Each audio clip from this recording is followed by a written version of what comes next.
Halo Sobat Laici Studio Channel, kembali lagi di channel kesayangan kalian. Kali ini kita akan membahas sosok tokoh penting dalam bangsa ini. Di hari kemerdekaan ini, admin ingin membagikan suatu kisah menarik dari seorang Katolik yang 100% Katolik, 100% Indonesia. Siapakah dia? Simak terus video ini. Albertus Sugia Pranata. Bernama asli sejak saat kecil dipanggil Sugija. Ia dilahirkan pada tanggal 25 November 1896 di Surakarta. Ia merupakan anak kelima dari 9 bersaudara. Ayahnya bernama Karijo Sudarmo adalah seorang abdi dalam di Keraton Kasunanan Surakarta dan ibunya bernama Supiah. Keluarga tersebut merupakan keluarga Muslim Abangan dan kakek Sugija bernama Supa yang merupakan seorang kiai. Namanya Sugija diambil dari kata sugih dalam bahasa Jawa yang berarti kaya atau bahasa Sundanya disebut beunghar. Keluarga itu lalu pindah ke Ngabean, Yogyakarta. Di sana Karijo Sudarmo bertugas sebagai abdi dalam di Keraton Ngayogyakarta Hadiningrat untuk Sultan Hamengkubuwono ke-7. Sementara istrinya merupakan pedagang ikan. Keluarga Sugija memang termasuk dalam status ekonomi yang tergolong miskin dan sering kurang makan. Sugija adalah anak yang berani, suka berkelahi, pintar bermain sepak bola, dan dikenal karena kecerdasannya sejak saat kecil. Saat masih kecil, Sugija berpuasa bersama ayahnya dan melaksanakan ajaran agamanya sesuai dengan hukum Islam. Sugija mulai menempuh pendidikannya di sebuah sekolah angka loro di wilayah Keraton. Di sana, ia belajar membaca dan menulis. Ia kemudian dipindahkan ke suatu sekolah di Wirogunan, Yogyakarta dekat Pakualaman. Pada tahun ketiga, ia mulai menempuh pendidikan di sebuah Hollands Indische School atau HIS, atau bisa disebut juga sekolah rakyat di Lempuyangan. Di luar sekolah, ia belajar gamelan dan menembang bersama orang tuanya. Sekitar tahun 1909, Sugija diminta oleh Romo Frans van Lith untuk bergabung dengan sebuah sekolah Yesuit di Muntilan, kira-kira 30 km barat laut Yogyakarta.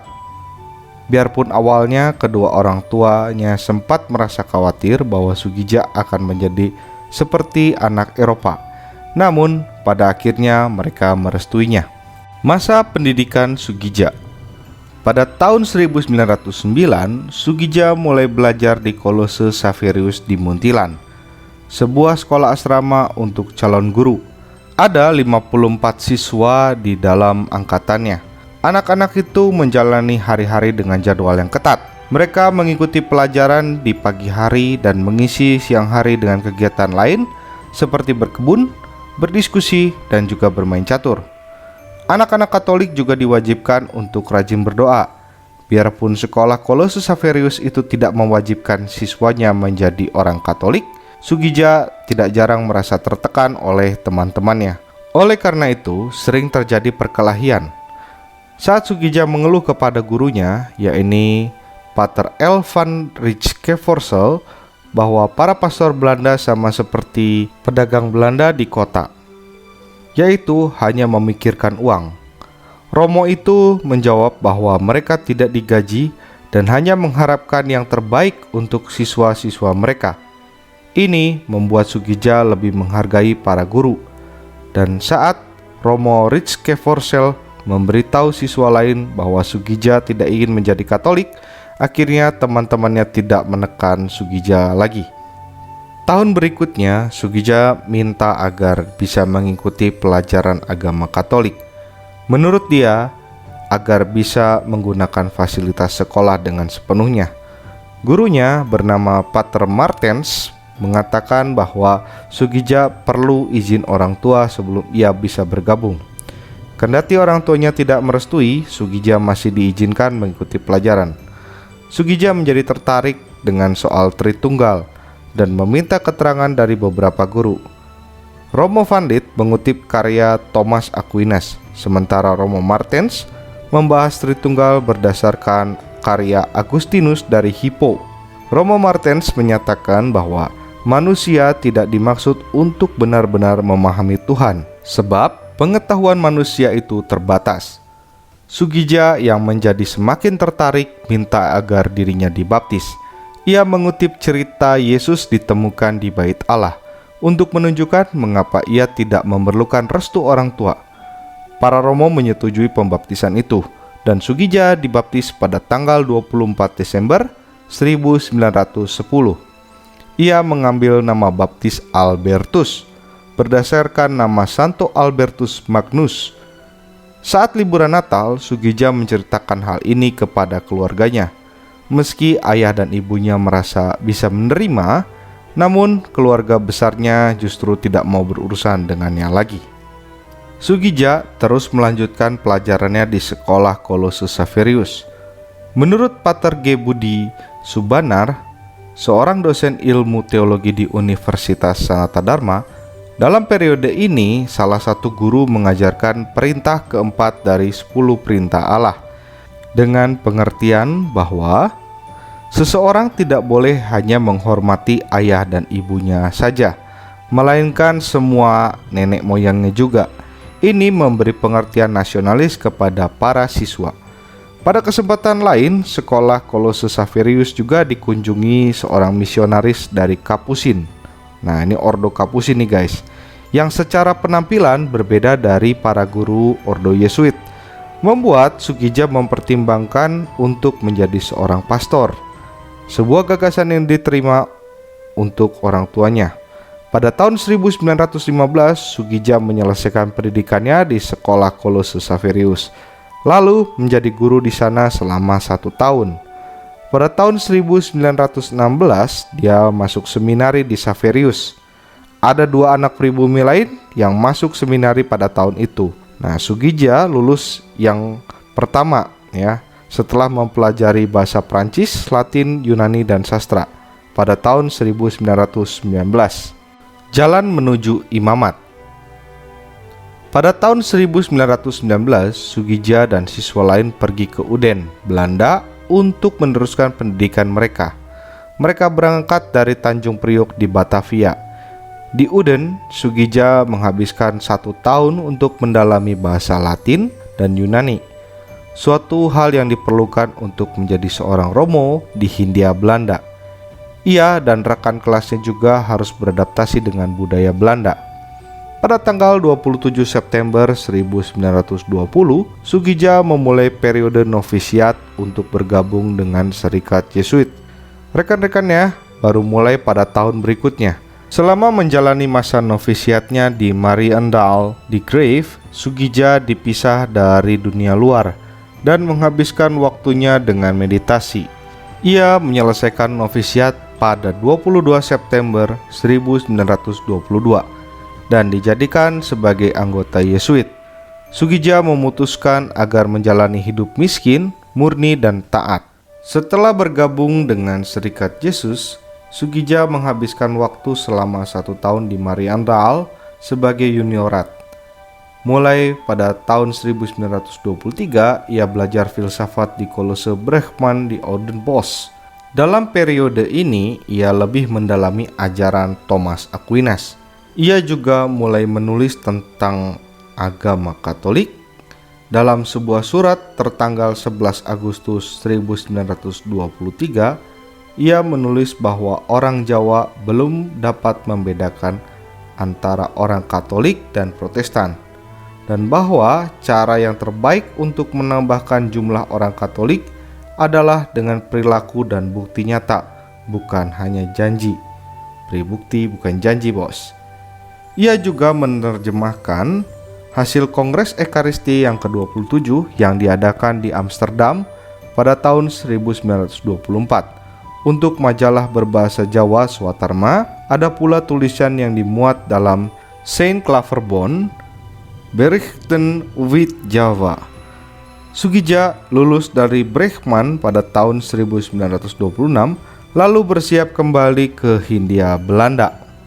Sugija tiba di Muntilan pada September 1926 dan menjadi guru agama, bahasa Jawa, dan aljabar di Kolose Saverius. Tidak banyak diketahui tentang masa Sugija menjadi guru di Muntilan. Menurut catatan dari sekolah, gaya mengajar Sugija berdasarkan gaya Van Lith, yaitu dengan menjelaskan konsep agama berdasarkan istilah yang ada dalam tradisi Jawa. Sugija juga mengawasi kegiatan gamelan dan berkebun. Selama di Xaverius, Sugija menjadi redaktur Swatarma yang cenderung dibaca alumni Xaverius. Sebagai redaktur, ia menulis resensi mengenai berbagai topik, termasuk serangan terhadap paham komunisme dan pembahasan kemiskinan. Setelah 2 tahun di Xaverius, pada Agustus 1928, Sugija kembali ke Belanda dan belajar teologi di Maastricht. Ia juga berpergian saat belajar. Pada tanggal 3 Desember 1929, ia dan 4 Yesuit keturunan Asia lain mengikuti Pater Jenderal Włodzimierz Ledóchowski dalam sebuah pertemuan dengan Paus Pius ke-11 di Vatikan. Sri Paus menyatakan bahwa para Yesuit Asia itu akan menjadi tulang punggung untuk agama Katolik dalam negeri mereka sendiri. Sugija dijadikan seorang diaken pada bulan Mei 1931. Ia lalu ditahbiskan oleh uskup Roermond bernama Monsignor Laurentius Reichnen pada 15 Agustus 1931 saat masih menjadi siswa teologi. Setelah ditahbiskan, Sugija menambahkan kata pranata yang artinya doa atau harapan di belakang namanya.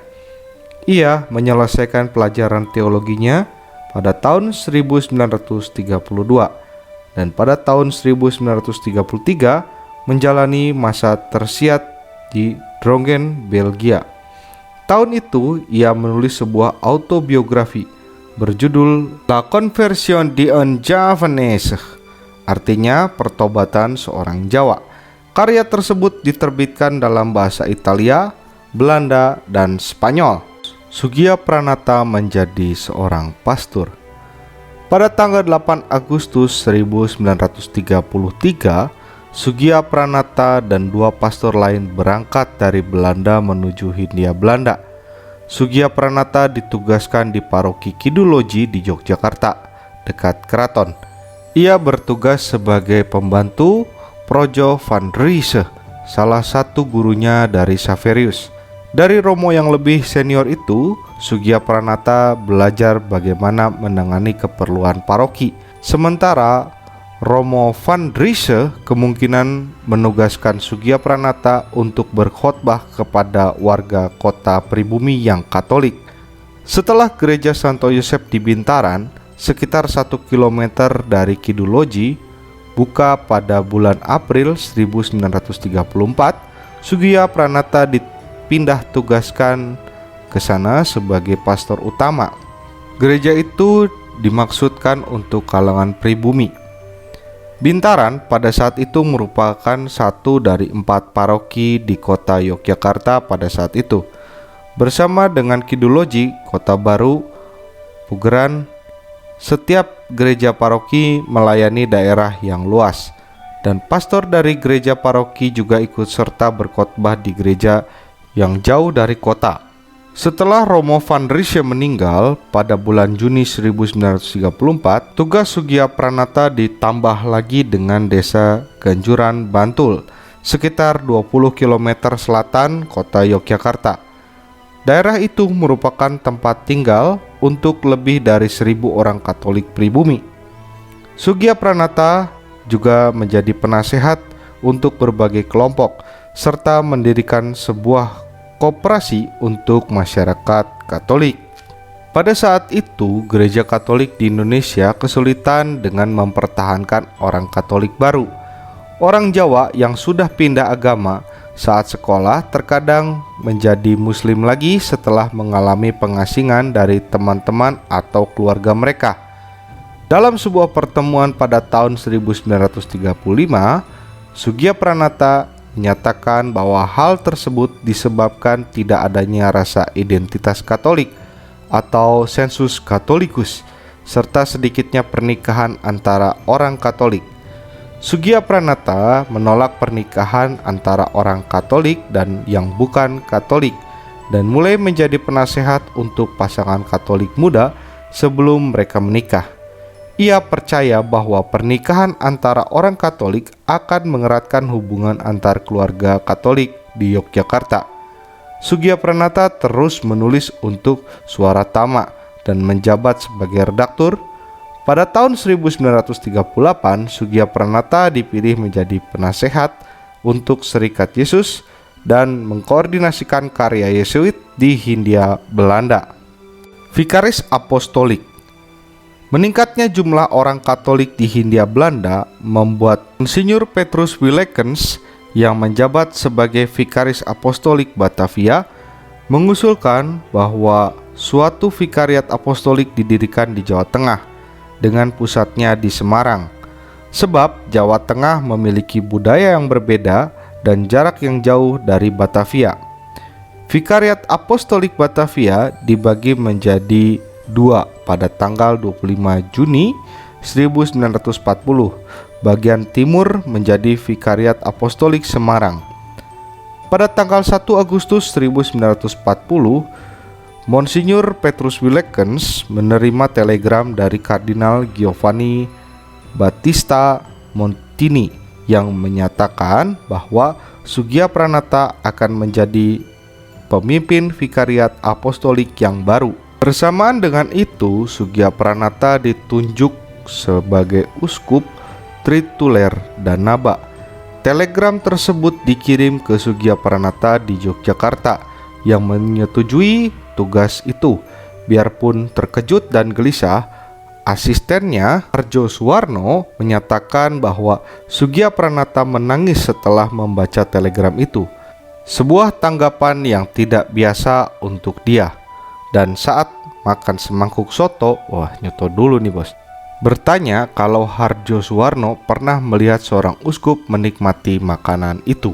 Sugiya-Pranata pergi ke Semarang pada tanggal 30 September 1940 dan dikonsekrasi oleh Monsinyur Willekens pada tanggal 6 Oktober di Gereja Rosario Suci di Randusari yang menjadi tempat jabatannya.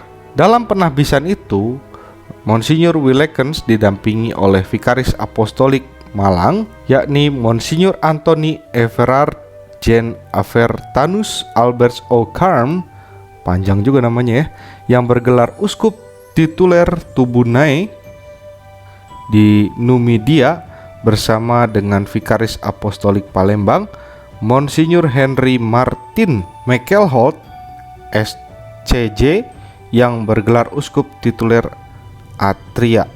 Upacara itu diikuti berbagai tokoh politik serta sultan dari Batavia, Semarang, dan Yogyakarta serta Surakarta, dan juga klerus dari Malang dan Lampung. Dengan konsekrasi ini, Sugiya-Pranata sah menjadi uskup pribumi pertama.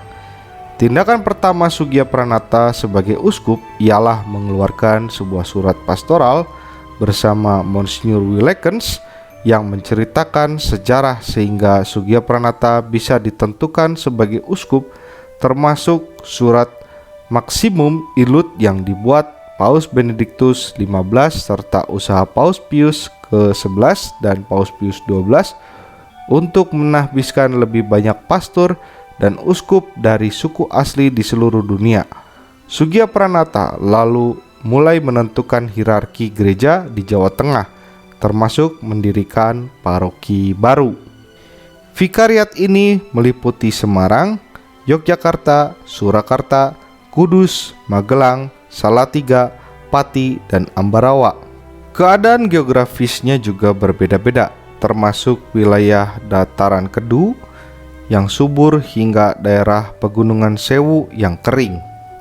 Sebagian besar penduduknya orang Jawa. Ada lebih dari 15.000 orang Katolik pribumi di wilayah tersebut pada tahun 1940 dengan jumlah orang Katolik Eropa yang hampir sama. Jumlah orang Katolik pribumi meningkat dengan cepat sehingga ada lebih dari 30.000 pada tahun 1942. Ada pula sejumlah organisasi Katolik yang sebagian besarnya bergerak di bidang pendidikan. Pendudukan Jepang. Setelah Jepang memasuki Nusantara pada awal tahun 1942 yang tidak dapat dicegah pasukan kolonial, pada tanggal 9 Maret 1942, Gubernur Jenderal Cara van Stackenborg dan pemimpin Kniel Jenderal Hinterpoorten menyerah. Ini membawa berbagai perubahan dalam pemerintahan di Nusantara dan mengurangi kualitas hidup orang-orang non-Jepang. Dalam buku hariannya, Sugiyapranata menulis bahwa di mana-mana ada kebakaran, tidak ada tentara, tidak ada polisi, tidak ada pegawai. Di jalanan pun terdapat berbagai bangkai kendaraan yang terbakar. Untung masih ada beberapa pegawai kejaksaan dan beberapa tokoh Katolik yang tidak pergi. Mereka bekerja dengan mengatasnamakan diri dari instansi yang berwenang untuk mengatur kota agar tercipta suasana rules and order, tertib dan damai. Pemerintah Jepang menangkap dan menahan ribuan pria dan wanita, sebagian besar orang Belanda, baik orang awam maupun klerus. Pemerintah juga menentukan kebijakan yang mengubah cara orang mengadakan misa. Penggunaan bahasa Belanda dilarang, baik yang dilafalkan maupun yang ditulis, dan sejumlah bangunan milik gereja disita. Sugiyapranata berusaha untuk mencegah penyitaan ini. Ia pernah mengisi gedung kosong dengan orang supaya tidak disita, dan menyatakan bahwa gedung lain, misalnya bioskop, akan lebih bermanfaat untuk Jepang. Saat penguasa Jepang berusaha menyita Katedral Semarang untuk digunakan sebagai kantor, Sugiyapranata menyatakan bahwa mereka hanya boleh mengambil gereja tersebut kalau mereka memenggal kepalanya dulu. Dan pekerja misi, Tuhan tentu tahu ada hubungan diplomatik antara Vatikan dan Jepang. Jepang punya wakil di Roma dan Vatikan punya wakil di Tokyo. Jadi, Vatikan tidak keberatan. Kami meminta gereja ini dijadikan markas. Itu tempat yang disucikan. Penggal dulu kepala saya. Kalau lihat di film, penggal kepala saya dulu gitu. Pihak Jepang kemudian menemukan tempat lain. Sugiyapranata juga mencegah penyitaan pastoran, gedangan, tempat ia tinggal, serta menugaskan penjaga di sekolah dan tempat lain supaya tidak disita. Namun usaha ini tidak selalu berhasil dan berbagai bangunan milik gereja disita. Begitu pula dana gereja. Sugiyapranata tidak dapat menghentikan disiksanya tahanan perang, termasuk para klerus. Tetapi diri Sugiyapranata diperlakukan dengan baik oleh Jepang. Ia kerap diundang untuk upacara Jepang, tetapi tidak pernah hadir. Sebagai ganti, ia mengirim karangan bunga. Ia menggunakan kedudukannya itu untuk memastikan bahwa tahanan perang diperlakukan dengan baik. Ia berhasil membujuk penguasa Jepang untuk membiarkan para biarawati bekerja di rumah sakit dan tidak diwajibkan untuk mengikuti para militer. Ia dan warga Katolik lain juga mengumpulkan makanan untuk klerus yang ditahan, dan Sugiyapranata terus menjaga hubungan dengan para tahanan. Ia memberikan informasi dan berita kepada mereka. Karena jumlah klerus terbatas sekali, Sugiyapranata pergi ke gereja-gereja untuk berkhotbah secara aktif. Hal ini juga menangkal desas-desus bahwa ia telah ditangkap Jepang. Ia pergi dengan berjalan kaki, naik sepeda, atau naik kereta kuda, sebab mobilnya telah disita. Ia juga dapat mengirimkan imam ke prefektur apostolik lainnya, antara lain ke Bandung, Surabaya, dan Malang, untuk menghadapi kurangnya jumlah klerus di sana. Sugiyapranata juga menentukan agar seminari terus menghasilkan pastor baru dengan menentukan Projo Harja Wasita yang baru ditahbiskan pada tahun 1942 sebagai rektor. Ia juga memberi pastor lokal kekuasaan untuk memimpin acara pernikahan supaya masyarakat Katolik tetap tenang. Sugiya-Pranata mengunjungi rumah mereka dan menyatakan bahwa semua aman-aman saja. Revolusi Nasional. Setelah serangan bom atom di Hiroshima dan Nagasaki dan proklamasi kemerdekaan Indonesia pada bulan Agustus 1945, orang-orang Jepang mulai mengundurkan diri dari negara Indonesia. Untuk mendukung kemerdekaan Indonesia, Sugiya-Pranata memerintahkan agar sebuah bendera Indonesia dikibarkan di depan Pastoran Gedangan. Ia dan klerus lain juga merawat misionaris Belanda yang baru dibebaskan. Orang-orang ini banyak yang terluka dan sangat kurang gizi, sehingga ada yang harus dirawat di rumah sakit. Beberapa orang ditahan lagi oleh pihak Indonesia, tetapi pemerintah masih mengizinkan agar tahanan itu dirawat orang-orang Katolik. Sementara beberapa gedung gereja dibakar dan klerus dibunuh karena perselisihan antar agama. Pemerintah juga mengambil alih beberapa bangunan milik gereja, dan dari bangunan yang pernah disita Jepang, tidak semuanya dikembalikan. Pasukan sekutu yang ditugaskan untuk mengambil senjata Jepang dan membawa pulang tahanan perang mendarat di Indonesia pada bulan September 1945. Di Semarang, hal ini memicu suatu pertempuran antara pihak Jepang dan Republik yang mulai pada tanggal 15 Oktober, orang-orang Indonesia bermaksud untuk mengambil senjata Jepang. Pada tanggal 20 Oktober 1945, pasukan sekutu mulai mendarat di Semarang dan beberapa dari antara mereka pergi ke Gedangan untuk berbicara dengan Sugiya-Pranata. Karena peduli akan kesengsaraan rakyat, Sugiya-Pranata menyatakan bahwa pihak sekutu harus menghentikan pertempuran di luar. Pihak sekutu mengaku bahwa mereka tidak bisa sebab mereka tidak kenal dengan komandan Jepang. Sugiya-Pranata lalu menghubungi pihak Jepang dan siang itu menjadi perantara dalam pembuatan gencatan senjata. Adanya pertempuran besar di seluruh wilayah Semarang serta terus beradanya pihak sekutu membuat masyarakat kota Semarang kelaparan dan juga diberlakukannya jam malam dan pemadaman listrik. Kelompok-kelompok yang dipimpin warga sipil berusaha untuk menangani kekurangan ini, tetapi tidak mampu mengatasinya. Sebagai usaha untuk menyelesaikan masalah di Semarang, Sugiya-Pranata mengirim seorang warga lokal ke ibu kota di Jakarta untuk membicarakannya dengan pemerintah pusat. Warga itu bertemu dengan Perdana Menteri yakni Sultan Syahrir yang mengirim ke Wongsonegoro ke Semarang untuk membantu dalam pembentukan pemerintahan sipil. Namun, pemerintah kota itu masih tidak mampu menangani masalah di Semarang dan beberapa pimpinannya ditangkap oleh NICA atau Netherlands Indiese Civil Administratie dan ditahan. Sugiya-Pranata biarpun kadang-kadang menyembunyikan para revolusioner Indonesia tidak ditahan. Pada bulan Januari 1946, pemerintah Indonesia pindah dari Jakarta yang sudah dikuasai Belanda ke Yogyakarta. Hal ini diikuti sejumlah warga sipil mengungsi dari daerah yang dikuasai Belanda. Sugiya-Pranata awalnya tetap di Semarang, tempat ia berusaha untuk menjaga keamanan dan kesejahteraan. Namun pada tanggal 18 Januari 1947, ia akhirnya pindah ke Yogyakarta sehingga ia bisa berkomunikasi dengan pemerintah dengan mudah.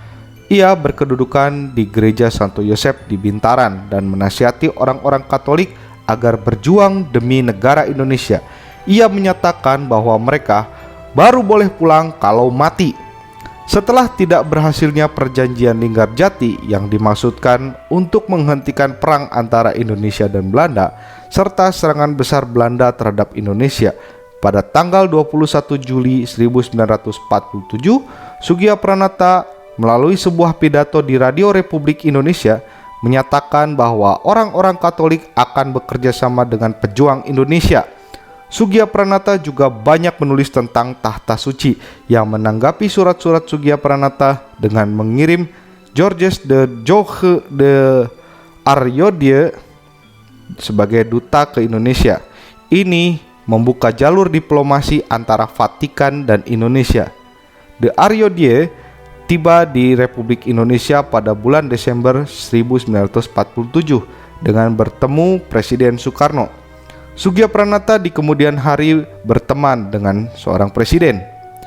Setelah agresi militer Belanda kedua ketika Belanda menduduki ibu kota Yogyakarta pada tanggal 19 Desember 1948, Sugiyapranata menyatakan bahwa perayaan hari Natal tidak boleh mewah sebab rakyat sedang mengalami sengsara.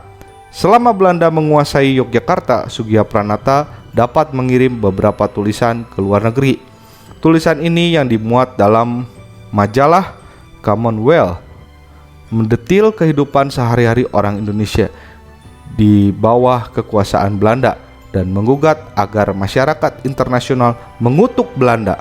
Sugiyapranata juga berpendapat bahwa blokade Belanda terhadap Indonesia tidak hanya mencekik ekonomi Indonesia, tetapi juga meningkatkan kekuasaan orang-orang komunis.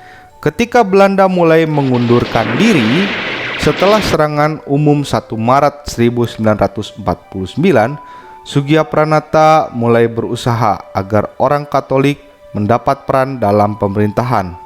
Bersama I.J. Kasimo, ia menyiapkan Kongres Umat Katolik seluruh Indonesia yang diadakan dari tanggal 7 sampai 12 Desember.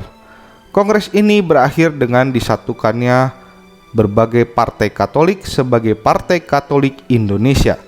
Sugiyapranata dan Kasimo terus mengkonsolidasikan Partai Katolik setelah berakhirnya Perang Revolusi. Pasca Revolusi, setelah Belanda mengakui kemerdekaan Indonesia pada tanggal 27 Desember 1949 yang diawali konferensi meja bundar di Den Haag, Sugiyapranata kembali ke Semarang. Periode pasca revolusi ditandai dengan meningkat tajamnya jumlah orang yang masuk di seminari. Pastor pribumi yang ke-100 ditahbiskan pada tahun 1956. Namun, pemerintah Indonesia juga memberlakukan beberapa peraturan yang membatasi gereja. Pada tahun 1953, Kementerian Agama memutuskan bahwa misionaris asing tidak akan diizinkan masuk Indonesia. Sementara kebijakan lain melarang orang asing yang sudah di Indonesia untuk mengajar. Untuk menghadapi hal ini, Sugiyapranata membujuk klerus-klerus untuk menjadi warga negara Indonesia, sehingga mereka tidak terhalang kebijakan baru itu. Selain mengawasi para klerus baru, Sugiyapranata terus bertugas supaya anak dari keluarga Katolik mendapatkan pendidikan dan bahwa keluarga mereka makmur. Ia menekankan bahwa siswa harus menjadi bukan hanya orang Katolik yang baik, tetapi juga orang Indonesia yang baik. Ia juga menerangkan bahwa siswa harus belajar di mana-mana, bukan hanya di sekolah. Gereja juga terus mengembangkan sarana pendidikan dari sekolah dasar hingga universitas. Sugiyapranata juga mulai mereformasi gereja di vikariat apostoliknya sehingga menjadi lebih Indonesia. Ia mengadvokasi penggunaan bahasa Indonesia dan daerah dalam misa. Ini diizinkan mulai tahun 1956. Ia juga mendukung penggunaan musik gamelan saat misa dan menyetujui penggunaan wayang untuk mengajar cerita Alkitab kepada anak-anak. Dengan Perang Dingin yang semakin meningkat, terjadi perselisihan besar antara gereja di Indonesia dan Partai Komunis atau PKI. Sugiyapranata beranggapan bahwa PKI mendapatkan lebih banyak pendukung dari kalangan miskin karena menawarkan hak buruh melalui serikat pekerjanya.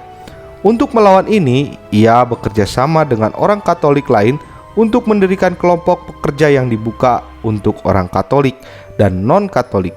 Dengan memberdayakan buruh, Sugiyapranata berharap agar PKI akan kehilangan kekuatannya. Salah satu kelompok yang didirikan ialah Buruh Pancasila yang dibentuk pada tanggal 19 Juni 1954. Organisasi tersebut juga merupakan salah satu cara Sugiya-Pranata untuk mempromosikan filsafat Pancasila.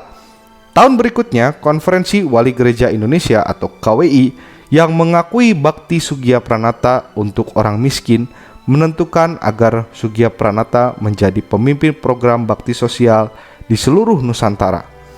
Pada tanggal 2 November 1955, Sugiya-Pranata dan beberapa uskup lain mengeluarkan sebuah surat pastoral yang mencela paham komunisme, marxisme, dan materialisme. Mereka juga minta agar pemerintah memperlakukan setiap warga negara dengan adil dan bijaksana. Ada pula gangguan di dalam hierarki gereja. Hubungan antara Indonesia dan Belanda masih buruk, dan adanya konflik mengenai penguasaan Papua bagian barat. Daerah itu secara historis dikuasai Belanda, tetapi diklaim oleh Indonesia. Sugiya-Pranata dengan tegas mendukung penguasaan Indonesia atas daerah tersebut. Dalam sebuah surat, Sugiya-Pranata menulis bahwa orang Indonesia terus sengsara dan bahwa Katholike Nationale Partij di Belanda adalah penyebab hubungan buruk antara dua negara itu. Papua bagian barat bergabung dengan Indonesia pada tahun 1963. Ada pula gangguan pada tahun 1957 setelah Presiden Soekarno menyatakan bahwa dirinya merupakan presiden seumur hidup dan menentukan sistem demokrasi terpimpin. Faksi yang dipimpin oleh Sugiya-Pranata mendukung pemerintah, sementara faksi yang dipimpin Kasimo menentangnya. Soekarno lalu minta agar Sugiya-Pranata bergabung dengan Dewan Nasional, sebuah permintaan yang ditolak Sugiya-Pranata. Namun ia tetap mengirim 2 orang agar orang Katolik tetap diwakili. Ini serta dukungannya Sugiya-Pranata untuk Dekret Presiden 5 Juli 1959 yang menentukan kembalinya ke Undang-Undang Dasar Negara Republik Indonesia tahun 1945, membuat Uskup Jakarta Adrianus Jaja Saputra menyatakan bahwa Sugiya-Pranata seorang penjilat. Namun Sugiya-Pranata sangat tegas menolak gagasan Nasakom yang mendasarkan pemerintahan Indonesia pada komunisme. Seorang uskup agung dan wafatnya Sugiya-Pranata. Pada akhir dasawarsa 50-an, KWI sering mengadakan pertemuan untuk membahas perlunya hierarki Katolik Roma di Indonesia yang berdaulat.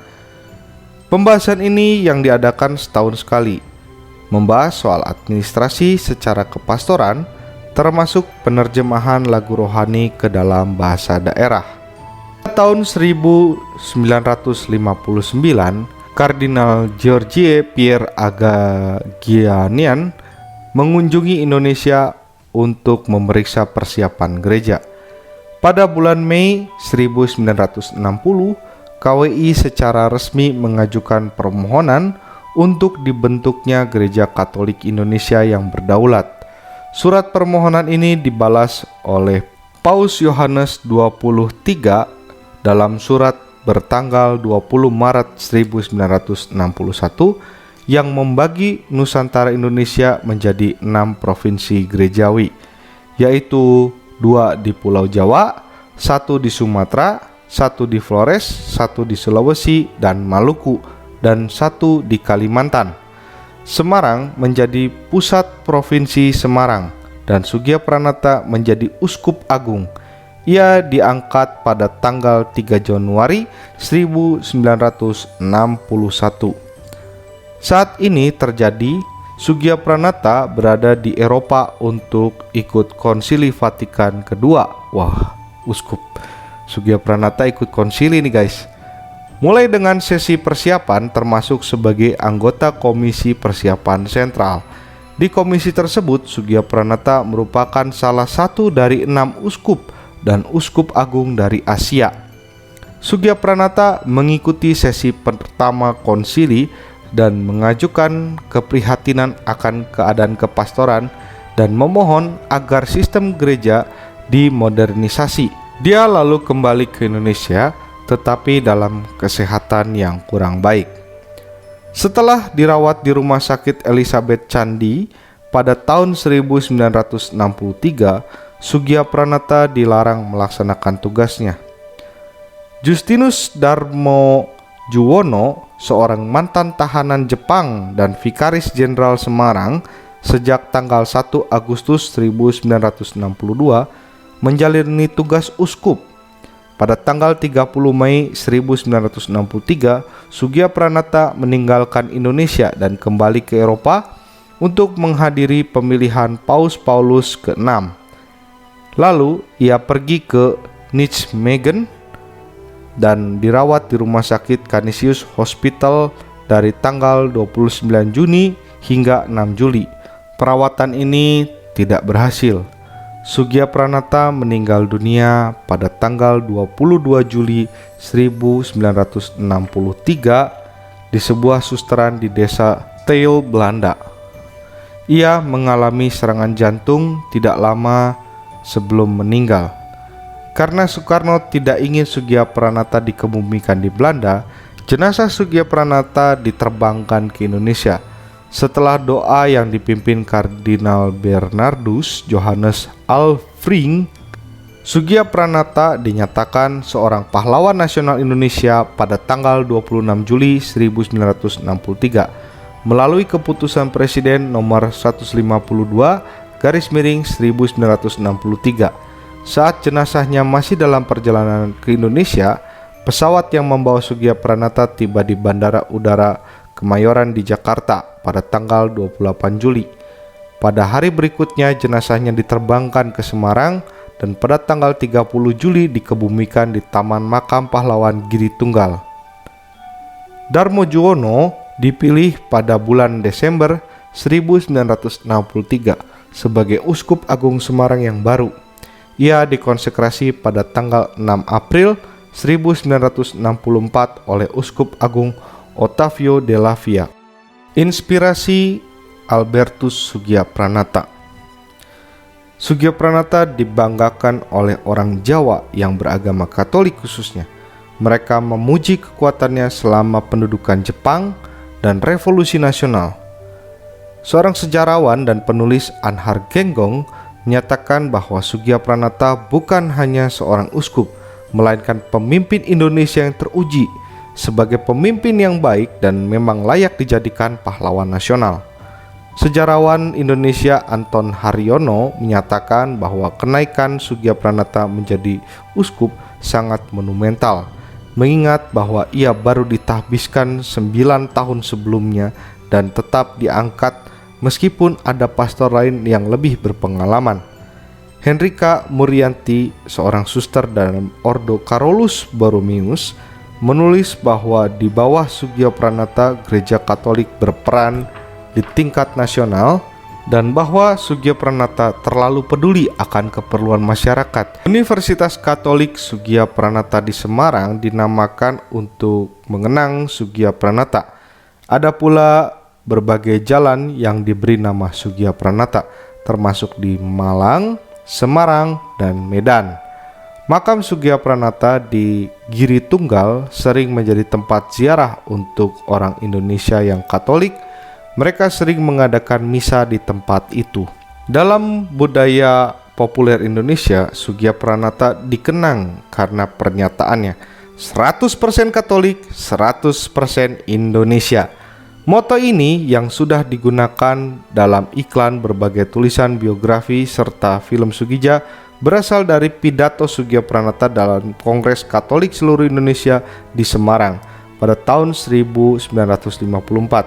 Sebagaimana berikut: jika kita merasa sebagai orang Kristen yang baik, kita semestinya juga menjadi seorang patriot yang baik.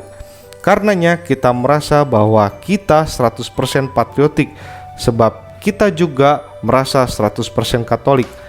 Malahan menurut pemerintah keempat dari 10 perintah Allah sebagaimana tertulis dalam Katekismus, kita harus mengasihi gereja Katolik dan dengan demikian juga mengasihi negara dengan segenap hati.